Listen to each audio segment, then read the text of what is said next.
નમસ્કાર દર્શક મિત્રો।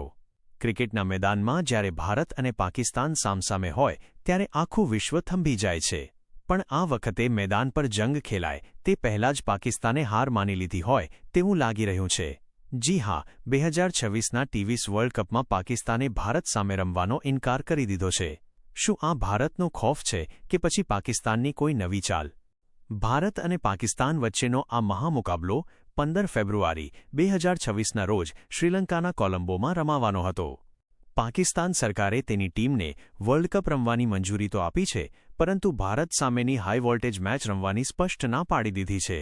પાકિસ્તાને આ નિર્ણય પાછળ બાંગ્લાદેશને ટૂર્નામેન્ટમાંથી બહાર કરવાના આઈસીસીના નિર્ણયનો વિરોધ ગણાવ્યો છે।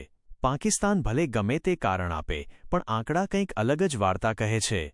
ટી20 વર્લ્ડ કપના ઇતિહાસમાં ભારત અને પાકિસ્તાન 8 વાર ટકરાયા છે, જેમાંથી 7 વખત ભારતે પાકિસ્તાનને ધૂળ ચટાડી છે।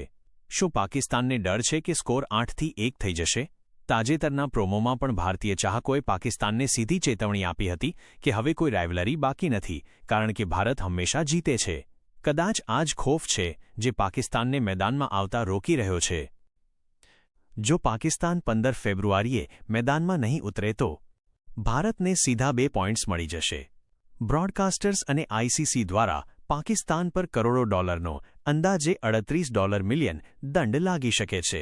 રમતને રાજકારણ સાથે જોડવા બદલ પાકિસ્તાન પર પ્રતિબંધ પણ આવી શકે છે।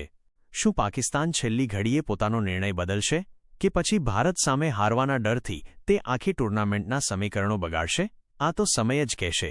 પણ એક વાત ચોક્કસ છે, પાકિસ્તાન રમશે કે નહીં, પણ વર્લ્ડ કપમાં ભારતનો દબદબો કાયમ છે। ક્રિકેટના આવા અવનવા ન્યૂઝ અને અપડેટ જોવા હમણાં જ ચેનલને સબસ્ક્રાઇબ કરો।